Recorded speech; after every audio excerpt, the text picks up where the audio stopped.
Bismillah wassalatu wassalamu ala rasulillah. Rabbi shrah li sadri wa yassir li amri wahlul uqdatan min lisani yafqahu qawli.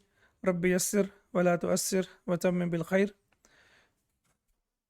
We started lesson number 19 and we discussed about bab fa'ala, which is the derived form number 2 and the main form number 3. So first one is fa'ala and the second one is fa'ala.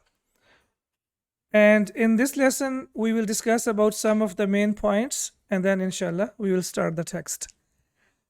In lesson number 17, in one of the previous lessons, we learned about Lam al-Ibtida. And what is Lam al-Ibtida? Basically, it has a fatha on it and it comes on Mubtada. So we know that it comes with the nominal sentence and we know that nominal sentence has Mubtada and Khabar. So Lam al-Ibtada comes with Mubtada. That's why it is called Ibtada, to begin something. So it comes with Mubtada. And why it is used? It is used for the sake of emphasis. And the example from the Quran, وَلَا ذِكْرُ اللَّهِ أَكْبَرُ. So now we can see over here that this lam here is used for and indeed. So the meaning of indeed we get from this lam. And indeed the remembrance of Allah is the greatest.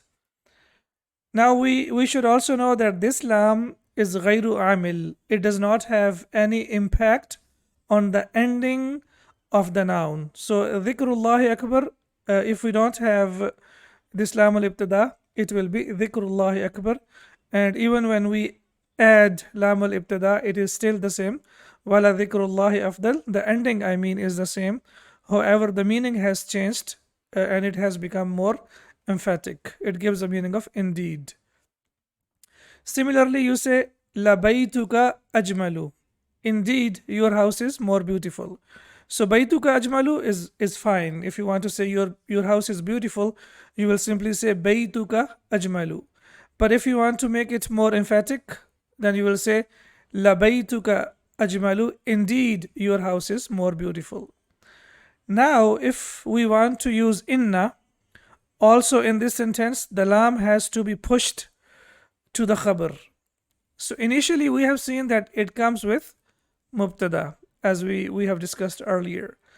However, if we want to use inna in the beginning of a sentence, then what happens? The lam has to move from mubtada to khabar. Why is that? Because two particles of emphasis cannot come together in one place. So we cannot use inna and, for example, inna la dhikrullahi akbar is not possible because inna is used for emphasis and la is also used for emphasis. So what happens now when we bring inna, and of course it's for double emphasis now, so it becomes like doubly emphatic sentence. So what happens? The lam moves from mubtada to khabar. So it travels from mubtada to khabar. So the sentence becomes inna baytaka. As we know that ismu inna is always mansub. So baytu has changed into bayta. Inna baytaka la ajmalu. So here we have this one, which is basically used for emphasis, and from la baytuka it has moved from baytuka to ajmalu. And why has it moved? Because of inna, as we can see over here. Surely your house is indeed more beautiful. So now we have here, we have surely, which is used for emphasis, and we have indeed, which is also used for emphasis. So inna gives the meaning of surely and la gives the meaning of indeed. After its removal from its original position, lam is no longer called lam al-ibtida. Of course, now we cannot call it lam al-ibtida because its position has been changed and it has moved from mubtada to khabar. That's why it is called lam al-muzahlaqatu, the displaced lam. Basically, azhalaqa yuzhilaku izhal azhalaqa, yeah. So that basically means to slip, to move. And muzahlaqatu, because lam is, of course, we know that the letters are feminine, so that's why here it is المزحلقة, the displaced lam, that means it has moved from mubtada to khabar. So what's the name? It is called Allamu al-Muzahlaqatu. So the name has changed from Lam al-Ibtada to Lam al-Muzahlaqatu. Then the lam that has been displaced, or the lam that has been moved from one place to the other place. All right. Now we have some more examples from the Quran. For example, we have Innal insana lafi khusr. So as we can see over here, we have inna and then we have the combination of la. And there are many examples of this, like pattern in the Quran. For example, Innal abrara lafi na'im, Innal fujjara lafi jahim, Innal insana li rabbihi lakanud, wa innahu ala dhalika lashahid. So there are like many examples of this pattern where we have the combination of inna and we have the combination of lam ul muzahlaqa. Then we have another example from the Quran, Inna shirka la dhulmun azimun. Indeed, associating partners with Allah is the worst wrongdoing. Now let's analyze this verse of the Quran in order to appreciate the beauty of the language of the Quran, and in order to be able to see that learning the Arabic language will not only help us to understand the Quran, but also it will help us to correct our aqidah as well. So we have here Inna shirka la dhulman azimun. So of course this is the verse of the Quran. So it is number one, it is the word of Allah subhanahu wa ta'ala, right? Number one. Number two, it is in the Quran, and we know that the most powerful or the noblest of the books on the face of the earth is Quran. So it is said by Allah subhanahu wa ta'ala, it is in the Quran. So this is emphasis number one. This is number two. Then we say it is a nominal sentence which is more emphatic than a verbal sentence. Why nominal sentence is more emphatic? Because the meaning of the noun does not change. For example, we say Muhammadun Rasulullah. So Muhammadun is marfu', the ending will change, but the meaning of Muhammad will not change. Ashhadu anna Muhammadan abduhu wa rasuluhu. Muhammadan, the ending has changed, but the meaning did not change. And similarly, we say Allahumma salli ala Muhammadin sallallahu alayhi wa sallam. Again, the meaning of Muhammad sallallahu alayhi wa sallam, the word, the meaning does not change. So that's why we say that the nominal sentence is more emphatic, whereas the verb changes. For example, dhahaba, he went, but when we bring it into the present, it becomes yadhabu, he goes. And when we say lam yadhab, he didn't go, lan yadhaba, he will not go. So the verb, not only the ending of the verb changes, but also the meaning of the verb changes as well. Whereas the noun, the ending changes, but the meaning does not change. That's why the grammarians say that the nominal sentence is more emphatic than the verbal sentence. Then we have a regular sentence will be ashirku dhulmun. Regular sentence will be mubtada and khabar. Associating partners with Allah subhanahu wa ta'ala is something which is wrong or it's wrongdoing. If there is more emphasis, what happens? Inna shirka dhulmun. So of course when we say inna, then what happens? Then the ismu inna becomes mansub, and then we have khabar. And then we have inna shirka la dhulmun. Indeed, shirk is darkness, right? And now we have inna and la, the combination of inna and la. But there is something more that is added to it, which is the adjective of dhulmun. And what is the adjective that is used over here? Azimun. So if you look at the beauty of the verse of the Quran now, inna shirka la dhulmun azimun. So indeed, associating partners with Allah is the worst wrongdoing. So as we have seen over here, grammatically, we have seen the meaning, and we have seen in the light of the meaning of the Quran that this is something which is very, very dangerous. And if by any means, if someone has this, it's a great problem for that person. So now, can we appreciate the beauty of the Quran? Can you translate it now? I mean, now you will only be able to appreciate it if you know if you know the language, if you know the meaning. If not, then I'm not sure that we will be able to appreciate the beauty of the language. And similarly, if we are reading the translation, we will just read the translation and we will move on. But when we know in detail that what it means, it will definitely have a bigger impact on our lives, right? Yes. Really, yes, Ustad. Yeah, similarly, the Prophet Muhammad sallallahu alaihi wasallam has taught us in the adhkar of the morning and adhkar of the evening. So what is like the treatment? If how can we keep ourselves free from shirk? Of course, the best way is to follow the teachings of Prophet Muhammad sallallahu alaihi wasallam. So he told us to make this dua 3 times in the morning and 3 times in the evening. Allahumma inni a'udhu bika min an ushrika bika shay'an a'lam wa astaghfiruka lima la a'lam. So that's what the Prophet Muhammad sallallahu alaihi wasallam, this dua, oh Allah, I take refuge in you lest I should commit shirk with you knowingly, and I seek your forgiveness for what I do unknowingly. So there is a possibility that we might do something, we might do some shirk, which is, may Allah protect us knowingly, but most of the times we don't do it. However, unknowingly, there is a possibility that, like Riya'un Nas, when we are showing something off to the people, that is also the form of shirk. So that's why we ask Allah subhanahu wa ta'ala to protect us from this, whether it is knowingly or unknowingly. So basically, the idea is the combination of inna and la. Do you remember any other examples from the Quran where we have the combination of inna and la? Yes, does anyone remember? Can you think of any example? The most common, like we have in Surah Al-Asr, Innal insana lafi khusr, right? Yes. Inna shirka la dhulmun adhimun.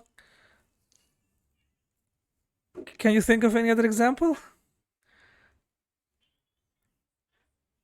I gave you like lots of examples. For example, Innal insana li rabbihi lakanud wa innahu ala dhalika lashahid wa innahu li hubbil khayri لحب lashadid. شديد Yeah, Innal abrara lafi na'im wa innal fujjara lafi jahim. Right? Subhanallah. So there are so many examples of this in the Quran. So we have learned about the combination of inna plus lam al-muzahhalaqa. Next point number 2. The plural of dhu is the wu, as we have learned that dhu, the, that means the possessor of something, having something. So what is the plural? The plural is the wu. It is declined like the sound masculine, plural. So the rough ending will be the wu. So it was basically the wuna. So what happens basically, we know that it is always used as mudaf. So when it is used as mudaf, we know that the noon gets dropped. So that's why it is used as the wu, okay? So for example, here we have the wul qurba ahaqqu bi musa'adatika. Relatives deserve your help more. So here it is marfu. Why it is marfu? Because it is mubtada and the rest of the part is khabar. And we know that mubtada is always marfu'. Here it is sa'id dhawi al-ilmi or dhawil ilmi, help people of knowledge. As we know, sa'id is fail plus file. So here it is maful bihi. So it is mansub. So mansub will be dhawi. And when we say sa'altu an dhawil hajati, so we know that after an, we have the noun that comes after that will be majroor. I asked about needy people. So it will be dhawu, dhawi, dhawi. Now, I will give you the detailed, chart of mudhakkar and mu'annath. I know that it's used a lot in the Quran, but it's something that we don't really find in lots of books. We don't really find them in the books. So what I tried my level best is to bring out some examples from the Quran so that, our target is to learn the Quran, right? So even if we spend a little bit more time on that, that should be fine because it will help us to understand the Quran. And as I said, we find it a lot in the Quran, but we find the details in very few books. Wahid we have already discussed in book number 2 and we have discussed many times. So Rafi' is dhu, Nasb is dha and Jar is the. Muthanna will be dhawa the way. Look at the sound here. Ay, the way, the way. Jama', there are two plurals, the woo, the we. These ones we have seen over here. These are used a lot in modern standard Arabic, but they haven't been used in the Quran. The woo hasn't been used in the Quran, whereas the we has been used in the Quran. And ulu, uli, ulul albab, right? So this one is used a lot in the Quran. And please remember that this wow is not pronounced. It's an extra wow. It's an extra wow. So when we recite it, when we are reciting the Quran, it will be only u, ulul albab. It will not be ulu. That will be wrong. Okay. So what is this wow? This is an extra wow, and it is not pronounced. Similarly, in ulaika, the wow is not pronounced. Let's look at some of the examples from the Quran. So first of all, we have wahid.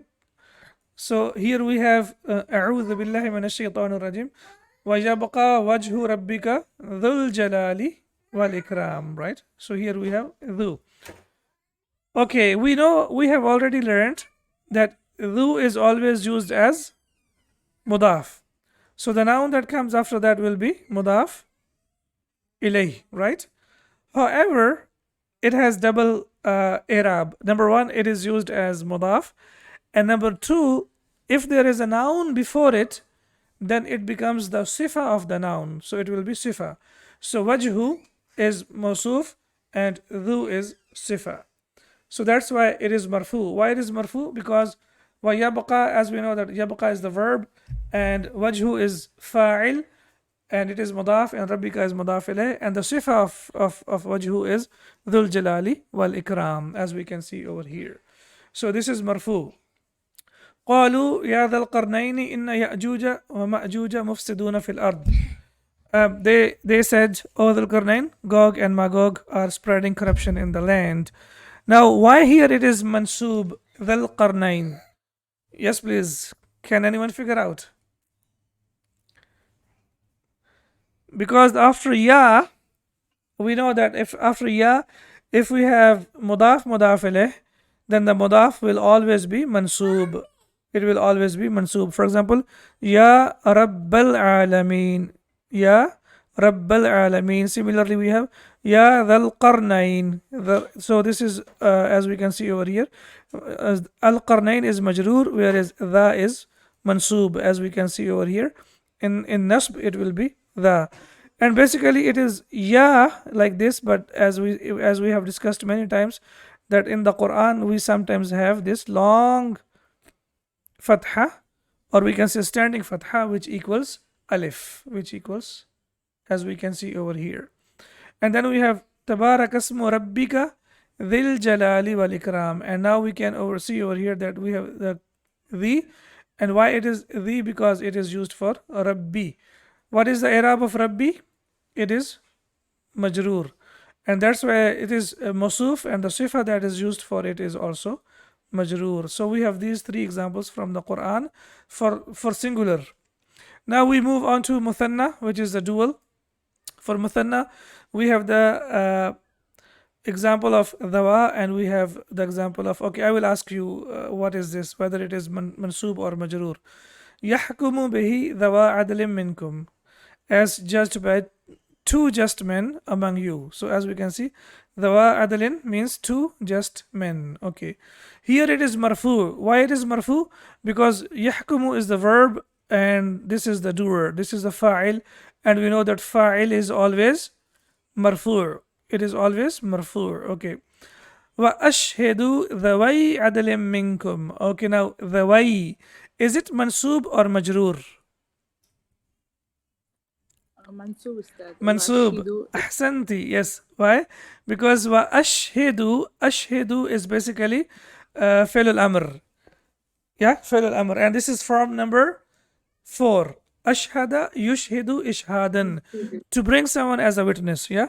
We say shahida yashhadu, to give witness. As you say ashhadu an la ilaha illa ant. But when you say ashhedu or ashhada yushhidu, that means to make someone witness. Yeah, so it is wa ashhedu dhawai adli minkum, and bring to witness two just men, as we can see here, and bring to witness two just men. So here we can see it is mansoob. Excellent. So here it is marfu and here it is mansoob, and I did not come across any example which is majroor in the Quran.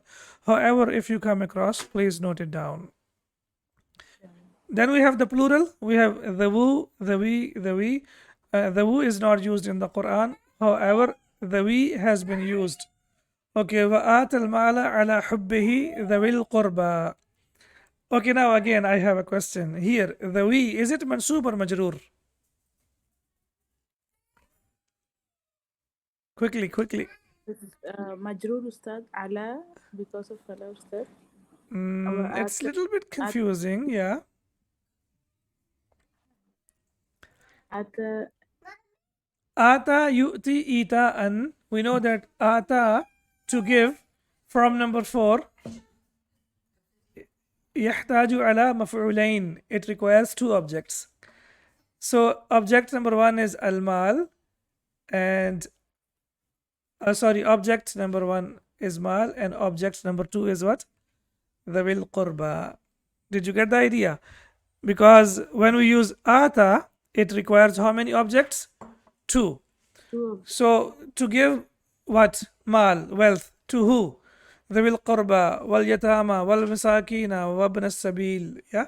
So all of them are mansoob. So it is used as mansoob over here, and gives wealth in spite of love for it to relatives. Okay, then we have here kitabun anzalnahu ilayka mubarakun liyadabbaru ayatihi wa liyatadhakkara ulul albab. Here, how is it used? It is used as marfu, as we can see over here. Yeah, ulul albab.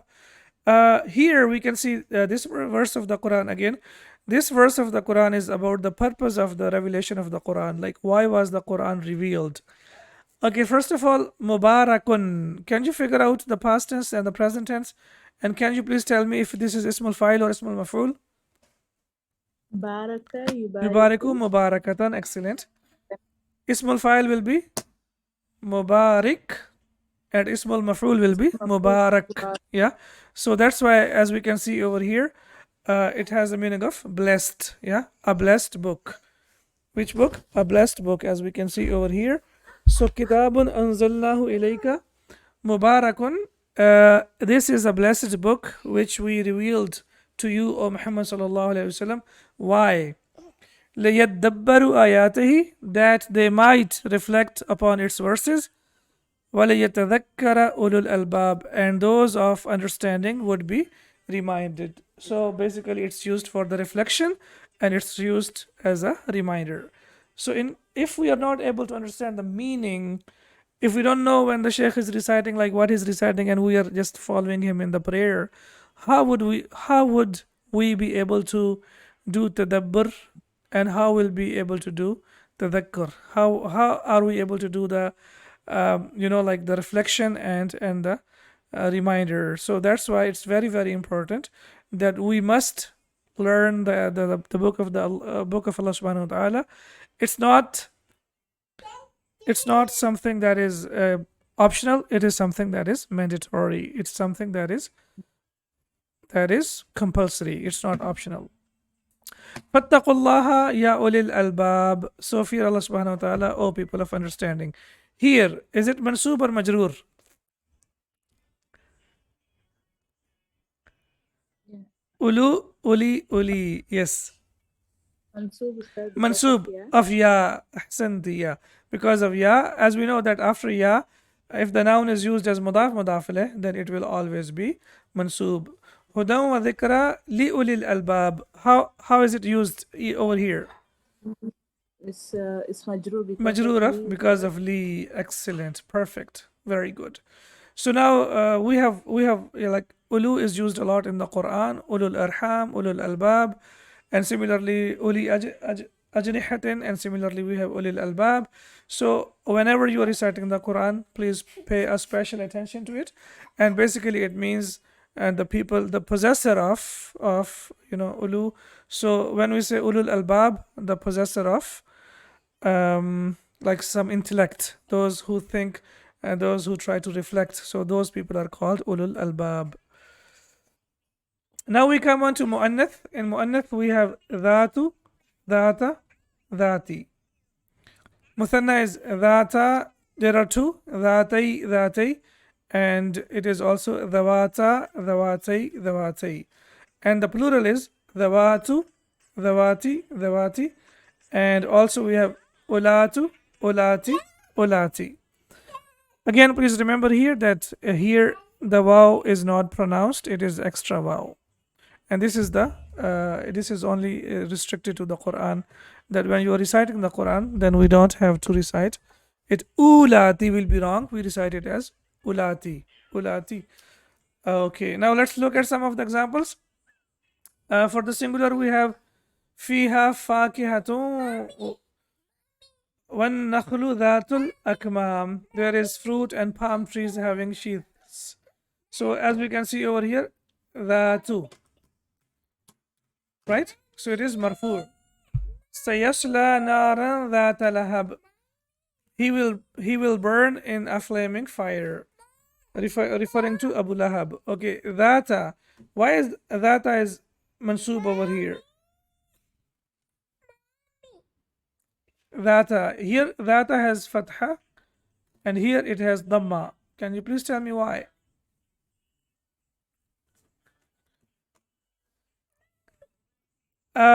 If you remember, I told you in the beginning of the lesson that these words are used as mudaf and the noun that comes after that is mudaf ilayh.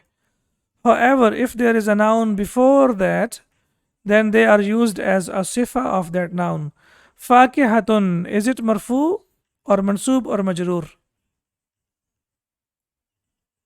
It is marfu. مرفوع. So similarly, dhatu is also marfu. Sayasla naran dhata lahabin. So naran, is it mansoob or majroor? It is mansoob. And similarly, nar is masculine or feminine? It's feminine. Feminine. So that's why the sifa that is used for the nar is also feminine. It's not naran dha lahabin, it is dhata lahabin because it is feminine.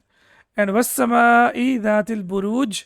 Now here as-sama'i is majroor and similarly the sifa that comes after that is also majroor. Now please remember one thing, that nar is always feminine. However, as-sama, it is used both as masculine and feminine in the Quran. And since we have to follow the Quran, that's why however it is used, we have to follow it. For example, here as-sama is feminine, as we can see here, because the sifa that has been used for the Quran for as-sama is feminine, right? And we know that mawsuf and sifa are equal in gender. Similarly, we have as-sama'u munfatirun bih kana wa'duhu maf'ula. Munfatirun. So it is as-sama'u munfatirun and not munfatiratun. So that means it is used both in the Quran, it is used as masculine and feminine. So we have to follow the same pattern that we see in the Quran. However, here it is used as feminine. In Muthanna we have dhata, dhatai, dhati. They are not used in the Quran. However, dhawata and dhawatai are used in the Quran. Dhawata afnan, having spreading branches. It's basically refers to the verse that is before it. وَلِمَنْ خَافَ مَقَامَ رَبِّهِ جَنَّتَانِ فَبِأَيِّ آلَاءِ رَبِّكُمَا تُكَذِّبَانِ ذَوَاتَا أَفْنَانِ. So basically it is used for jannatan because there are two jannahs. So that's why it is ذَوَاتَا أَفْنَانِ. And then we have وَبَدَّلْنَاهُمْ بِجَنَّتَيْهِمْ جَنَّتَيْنِ ذَوَاتَيْ أُكُلٍ خَمْطٍ. Okay, jannataini. Jannataini is two. And similarly, we have the sifa that is used for jannataini. It is also dhawatai, that means two as well. Bijannatayhim. It was basically jannataini, right? It was jannataini, similar to this. However, the noon has been dropped. Why the noon has been dropped of jannataini? Because after that we have mudaf ilayh. him. We know that the attached pronouns are always used as mudaf ilayh. So whenever we use dual or the plural in mudaf ilayh, then the noon gets dropped. We have done a complete lesson on that. وَبَدَّلْنَاهُمْ بَدَّلَ يُبَدِّلُ تَبْدِيلًا. We know this is from number 2. بِجَنَّتَيْهِمْ, of their two fields or gardens. With what? Jannataini, with two gardens of ukulin khamtin, bitter fruit. So here it is used as. Okay, what do you think here? It is used as mansoob or majroor?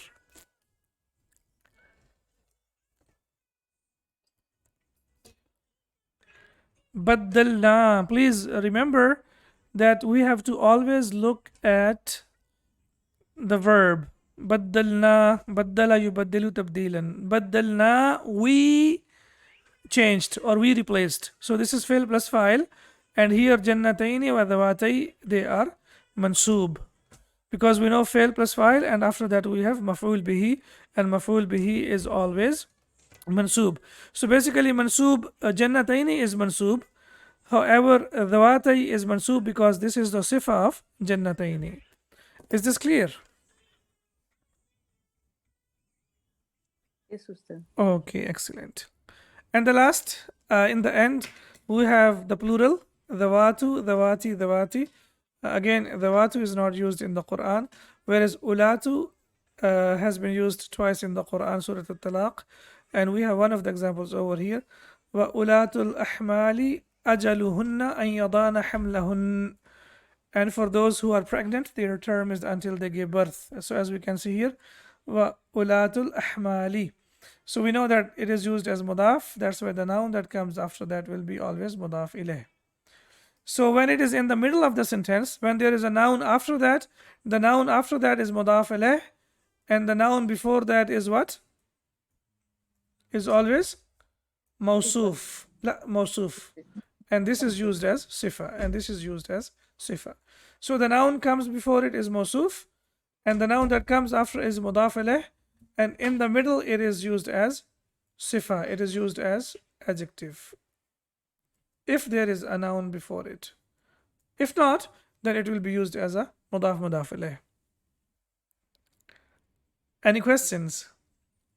No, Ustad. I know, like it's like could be lots of information, but then again, as I said, our target is to understand the Quran, and especially as we mentioned in the beginning, that we whenever we are reciting the Quran, these details they occur a lot in the Quran, but we normally don't find lots of details of them in most of the books. So that's why it is important that we go through and try to discuss each and everything, so that when we are analyzing the text of the Quran, we do not have any difficulties.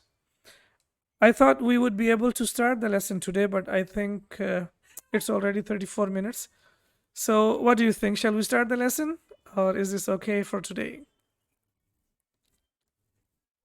Yeah, we'll start tomorrow, inshallah. Ustad. Inshallah. Okay, because there is lots of information. I'll send you the you can, like, I will send you the handouts as well. So from those handouts you can write them down, you can take pictures, and also if you want to memorize, please just memorize these two. There are only two small, as you can see over here, just two small tables. One is for the mudhakkar and one is for the mu'annath. However, we have lots of examples, so you need to focus on these examples. All right. سبحانك اللهم وبحمدك أشهد أن لا إله إلا أنت أستغفرك وأتوب إليك. السلام عليكم ورحمة الله وبركاته. وعليكم السلام ورحمة الله وبركاته. Ustad. Jazakallah. وإياكم.